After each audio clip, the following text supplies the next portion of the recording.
মৃত্যু ব্যতীত যত বড় রোগ হোক না কেন, আপনি একটি দোয়া যদি 7 বার পাঠ করতে পারেন, আল্লাহর কসম খেয়ে বলি, আল্লাহ রাব্বুল আলামিন মুহূর্তের মধ্যেই ওই গোলামটাকে সুস্থ করে দিবেন। সুবহানাল্লাহ পড়েন। এটা আমার কথা নয়, নবীজি সাল্লাল্লাহু আলাইহি ওয়াসাল্লাম 1450 বছর পূর্বে তিরমিজি শরীফের মধ্যে বলে গিয়েছেন।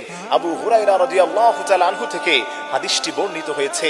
হযরত আবু হুরায়রাকে বিশ্বনবী বলেছিলেন, আবু হুরায়রা, তুমি শুনে রাখো, কোন অসুস্থ ব্যক্তিকে দেখে, যার এখনো মৃত্যু হয় নাই, ওই ব্যক্তিটাকে দেখে তাকে যদি তুমি তার পাশে বসে এই ছোট্ট দোয়াটি তুমি 7 বার পাঠ করতে পারো, আল্লাহ রাব্বুল আলামিন তার অসুস্থ বান্দাটাকে সুস্থ করে দিবেন। ওই ছোট্ট দোয়াটি হলো, আপনারা সবাই পড়তে পারেন, আসআলুল্লাহাল আযীম রাব্বাল আরশিল আযীম আইয়াশফিয়াক।